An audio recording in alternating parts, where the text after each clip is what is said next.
Assalamualaikum warahmatullahi wabarakatuh. Kami mahasiswa Politeknik Seruyan, program studi pengelolaan agribisnis perkebunan semester 5.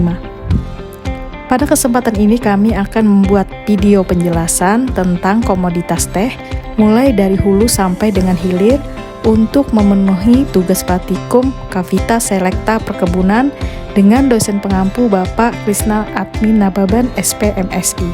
Berikut video penjelasan dari kami. Sejarah perkebunan teh. Tanaman teh bukanlah tanaman asli dari Indonesia, melainkan didatangkan dari luar untuk ditanam di tanah Indonesia. Tanaman teh sendiri masuk ke Pulau Jawa pada tahun 1648 yang dibawa oleh seorang berkebangsaan Jerman bernama Andreas Kleyer. Kala itu, teh tidak ditanamkan sebagai tanaman komoditi perkebunan, melainkan sebagai tanaman hias yang ditanam di Batavia atau sekarang lebih kita kenal dengan nama Kota Jakarta. Menurut Siregar, tahun 2009, tanaman teh pertama kali masuk di Indonesia tahun 1684 berupa biji teh dari Jepang yang ditanam sebagai tanaman hias. Kemudian dilaporkan pada tahun 1694 terdapat perdu atau tanaman kecil yang berkayu. Teh muda berasal dari Cina tumbuh di Jakarta. Teh ini mulai masuk ke Indonesia dari Sri Lanka atau Ceylon pada tahun 1877 dan ditanam di kebun Gambung, Jawa Barat oleh R.E. Kakhopen.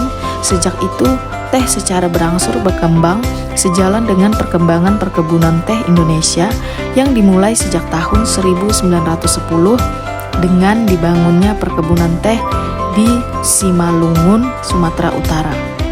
Dalam perkembangannya, industri teh di Indonesia mengalami pasang surut sesuai perkembangan situasi pasar di dunia maupun di Indonesia. Antara lain, pada masa pendudukan Jepang pada tahun 1942 sampai dengan 1945. Banyak area kebun teh menjadi terlantar.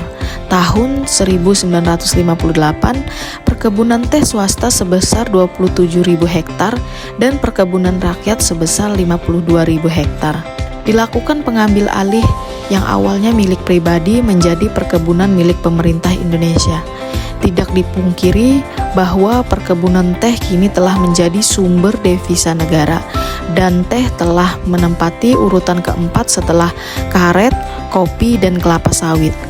Perkebunan teh yang ada di Indonesia tersebut telah tersebar di sebagian besar Pulau Jawa, Sumatera Utara, dan Sumatera Selatan, sehingga Indonesia menduduki peringkat kelima dengan ekspor teh ke seluruh belahan dunia. Peranan teh dinilai bukan saja berdasarkan nilai uang yang masuk, tetapi justru terletak pada pertimbangan historis dan prospek perkembangannya di hari kemudian hari menurut Soeharjo 1996.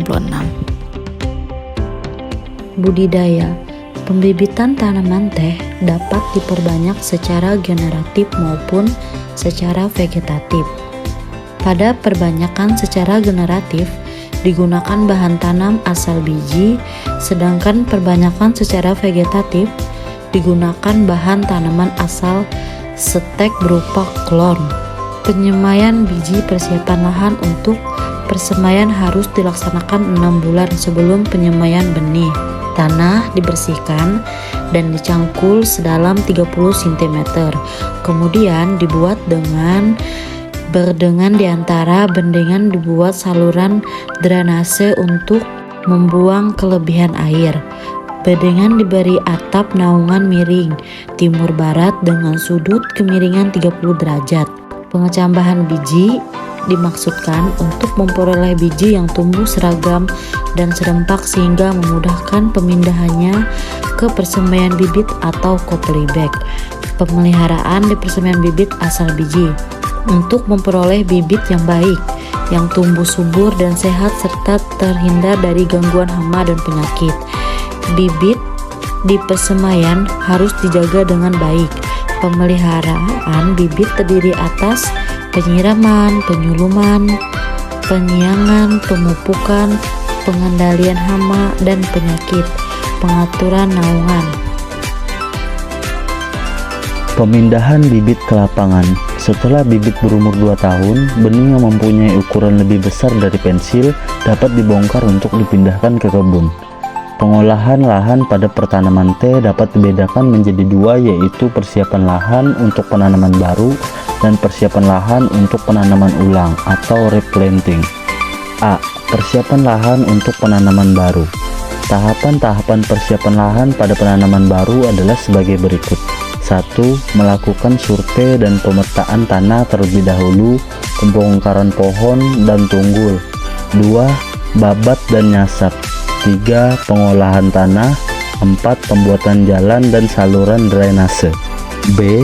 Persiapan lahan untuk penanaman ulang. Penanaman ulang ditunjukkan untuk meningkatkan produktivitas yang sebelumnya rendah karena teh tua yang jumlahnya sudah cukup besar, lebih dari 50%, dan pohon-pohon pelindungnya yang sudah tua.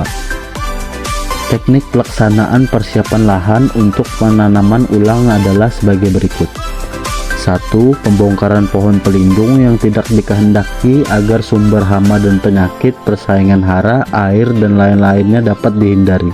2. Pembongkaran perdut teh tua harus mempertimbangkan kemiringan lahan agar erosi tidak terlalu besar. Untuk lahan datar dan landai, pembongkaran perdut teh dapat dilakukan dengan pencabutan, sedangkan daerah kemiringan 30%, perdut-perdut teh tidak perlu dibongkar tetapi dimatikan dengan bahan kimia. Pembongkaran dapat menggunakan tackle. 3. Sanitasi lahan untuk persiapan lahan yang berasal dari kebun yang telah terserang penyakit cendawan akar. 4. Pengolahan tanah setelah teh dicabut dilakukan dengan cara dicangkul seperti pada pengolahan tanah untuk penanaman baru. Penanaman. Sebelum lahan ditanami teh, perlu dilakukan penetapan jarak tanam dengan pengajiran. Setelah itu baru dilakukan pembuatan lubang tanam sesuai letak ajir. Selesai pembuatan lubang tanam baru dilakukan penanaman. A. Jarak tanam. Makin besar jumlah populasi, tajuk semakin cepat menutup. Jarak tanaman yang dianjurkan berdasarkan kemiringan lahan adalah sebagai berikut.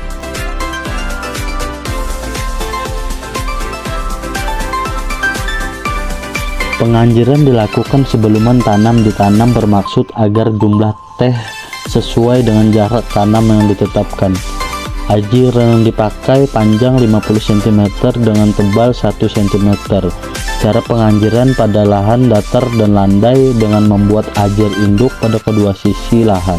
Kemudian dilakukan dengan sistem barisan lurus atau zigzag sesuai jarak tanam.